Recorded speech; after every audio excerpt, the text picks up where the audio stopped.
Last week, Young Justice aired the final 4 episodes of the first half of its season. I am, of course, talking about Young Justice Outsiders, aka Season 3 of Young Justice. Wanted to do a video where I share my thoughts on the first half of Season 3, because there was a lot of really awesome shit that we got to see in Season 3 of Young Justice, and I just wanted to share my thoughts, and maybe I wanted to hear some of you guys' thoughts. Before I go any further, I just want to reiterate that Young Justice is like one of the greatest creations in the history of man. Like, I really do believe that. I believe that this thing is like, in terms of humanity and their greatest accomplishments, how is Young Justice not like at the top of the list? I mean, seriously, when you think about it, this thing has to be up there with the invention of cheese and, you know, maybe the reverse cowgirl position, maybe even the birth of Jesus Christ. Okay, maybe it's not exactly the birth of Jesus Christ level, but come on, you know he's probably watching this shit too. To all the long-suffering fans of Young Justice, it is such a relief to be able to come on my channel and actually talk about Young Justice, about a season that is actually ongoing. It's a breath of fresh air. It's so much complaining and whining and protesting and bitching. We marched, we stampeded, we cried, we moaned, we groaned, we did all of that over and over and over again. Finally, after all these years, to see our prayers rewarded with another season. And it's not just another season, it's a season that is such a perfect continuation of the storylines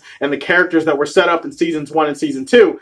I don't know if we had anything to do with it, but I feel like it didn't hurt. And I feel like we should just, pat ourselves on the back. We freaking did it. This is a major win for us as fans, getting Young Justice back. Pat yourself on the back, or, celebrate by getting some head. I don't know, whatever does your fancy. I just feel like that we should be celebrating. So Season 3 of Young Justice is called Young Justice Outsiders, and it takes place 2 years, or a little bit over 2 years, after the end of Season 2. If you remember the end of Season 2, a lot of crazy shit went down. Wally West died, and Artemis officially became Tigress, and then Impulse, Bart Allen, he became the new Kid Flash. Meanwhile, Darkseid and Vandal Savage met on some planet somewhere, and they had a mysterious handshake, and it was just kind of like, business as usual. Stay tuned in about 5 years. Now we fast forward 2 years later, and we have a great storyline that's ongoing in Season 3 about metahumans and metahuman trafficking, specifically as it relates to metahuman kids. One of the first things I do want to touch on in this series is how perfect the tone has evolved and progressed from Season 1 and Season 2. It's not that Season 1 and Season 2 were like afraid to do things that were more serious or more mature. Like, they definitely had their moments. If you think about it, Young Justice Season 1 and Season 2 were still somewhat limited by the constraints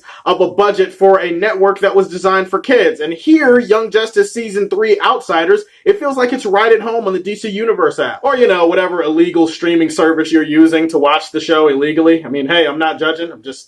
I know that that's a thing. It's such a natural progression. The show is twice as mature, twice as serious. The action scenes in the show are twice as bloody, twice as violent. The characters are all in interesting and new and different places. A lot of them that definitely tie into their comic roots. And I love that. I seriously love that. Like the fact that Aqualad is no longer Aqualad. He's full-time Aquaman, and he works with the Justice League. Apparently, Aquaman has retired from the hero thing full-time, and now he's the full-time King of Atlantis. And so it just makes sense that Aqualad would step in to fill that void. Check in with the Justice League, you find out that the Justice League is in a very shattered and splintered place. Like, some of the Justice League is still dealing with the events that happened in Season 2, or really technically happened in Season 1. A lot of the original Justice League members are off planet now, and they're off doing these weird jobs throughout the galaxy trying to restore their good name. Justice League is on Earth trying to do the right thing, trying to still be symbols of hope. Unfortunately, Lex Luthor in his new position at the UN has limited the Justice League in terms of what they can do. There are a lot of limitations, a lot of sanctions, a lot of things that they do to try to make the Justice League's job a lot harder. So the Justice League fractures because there's a group led by Batman and some people who think like him, who are kind of like, if we can't be the symbols of hope or whatever, the important thing is still the mission.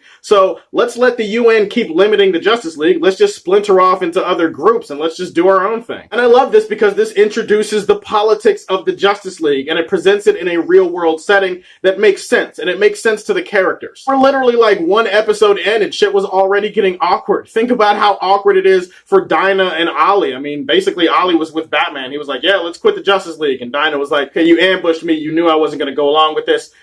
You ain't getting none later when we get home. And Tim and Cassie, they were a couple basically at the end of Season 2, and then you find out that Tim has to basically spend all this time away from her because he belongs to Batman, and so he has to leave with Batman. Look at where all the other characters are that were in the original show. It's all amazing to see where they are now. McGann and Connor were kind of hinting that they were getting back together at the end of Season 2. Now, not only are they together 2 years later, they have their own place together. McGann is now the official leader of the team. Like, she's the one that organizes the missions. She's the one that holds everybody together. I like it except that her look did take some getting used to, I'm not gonna lie. Apparently when she's Mission McGann, she likes to rock the whole bald white ogre look, which okay, fine. She's embracing her white Martian form. I get it, it's cool. But I just, white ogre.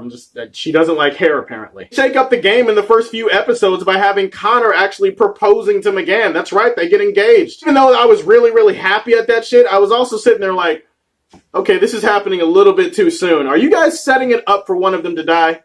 I feel like you're setting it up for one of them to die. Dick Grayson is a shell of himself, basically, or at least he is internally. He's still trying to fight the good fight, but he doesn't fight it the same way he does before. He's kind of against the whole team thing, which is weird because he and Barbara are now officially a team. They're an item. They hooked up. They're together now, which is really awesome, except for the fact that Barbara is no longer Batgirl. She's now Oracle, because apparently in the last 2 years, Joker got a hold of a gun and it didn't work out that well for her. Then you catch up with characters like Beast Boy. Beast Boy is actually not a hero anymore. Apparently, he doesn't even live with McGann anymore. He's a TV star, and I really love the fact that there's an episode towards the finale that showcases Beast Boy in a way that I don't know if any other episode of Beast Boy, live action or otherwise, has done in terms of delving into Beast Boy's psyche as a person. Not only did that episode work from a character standpoint, but it also worked because it was really funny. Like, it was really meta, really self-aware. They did a great thing where they teased the Doom Patrol and they showed that that was a part of Beast Boy's past, and at the same time they did it in a Teen Titans Go type of format. Like, it was really funny. Not to say that just because the show is more mature and more serious now and the light is still causing havoc and there's a bunch of really dark shit, that doesn't mean the show doesn't still have its humor, it doesn't still have its moments. There's a new team that Dick is working with, training with, trying to get them ready for the big fight. They're basically the outsiders. Got Brian Markov, aka Geoforce. Got this new metahuman chick that's Halo. Now, from what I remember of Halo in the comics, she's actually a blonde. In this show, she's, I guess, Middle Eastern or Muslim or whatever, but I don't know. It works for the show, so it's cool. She's pretty awesome, actually, and her powers are on full display here. You have Ravager. Ravager shows up, and he's probably the funniest thing about the new season. Like, he's probably the one thing that keeps this show from being pitch black. Towards the finale, we get a great backdoor origin for Cyborg. I love what they did with Cyborg. I love the fact that Cyborg is now officially a part of this. Granted, it was kind of weird to hear his voice and then to hear the voice of the original Cyborg from the old Teen Titans show back in the day. He played some other guy, some other football player, and it was just, I don't know, it was just kind of weird. So many great teases and Easter eggs and references, as you would expect with the show, like the fact that we got John Kent. Apparently Lois is pregnant. No, she's not pregnant. She actually has a baby, and it's little John Kent. Couple that with the fact that we also get a tease for Damian Wayne. Like, we see Talia, and she has a baby, and obviously it's Damian, and it's just kind of like, this show is going places, man. It's going places. So you see some ninja dressed in red that's working with Ra's al Ghul. This is a clear hint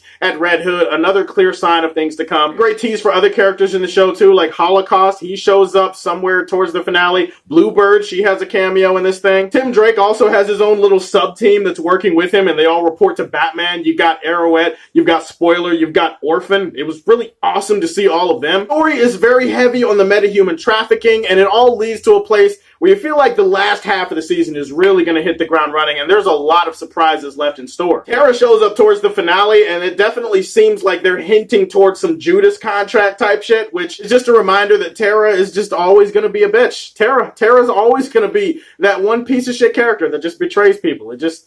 It sucks, but it is what it is. It goes back to the characters, how well they're written, how great the chemistry and the dynamic is between them. I do want a little bit more of a focus put on some of the characters from the first two seasons that haven't had much to do this season, like Blue Beetle. Blue Beetle was basically the main character of season 2, and in this one, he's kind of nowhere to be found. Also, Static, he shows up in some of the earlier episodes. He doesn't actually do anything of consequence. Be kind of interested to see what the League is actually doing out there in the galaxy. Like, it just seems like it's a convenient thing, like, oh, the League is off planet, and we can't show them, and we can't feature them, but they're out there. But in the meantime, the stuff is happening here on Earth, and I'm just kind of like, okay, but what is the League doing? Like, where are they living? What are they doing? Are they eating? What's going on with the League? I just kind of want to check in with them just to see if everything's copacetic. Great things set up for the second half of the season. We're probably definitely going to get more Darkseid and Vandal Savage. Like I said, hinting towards some Judas contract shit, so we'll see how that goes. Obviously, the big question is, where's Wally? I mean, we know where Wally is if you've read the comics, but when is Wally going to make it? We know Wally's coming. We know he's out there. We know he's going to make his comeback. Man, that's going to be an emotional ass episode when that happens. Alright guys, so those are some of my scatterbrained thoughts on the first half of season 3. I'm sure I didn't get to everything. I'm sure there's some things I'm forgetting. Whatever I forgot, put it in the comment section below and let me know how you felt. Subscribe to the Superfan Show, and as always, if you like what you see,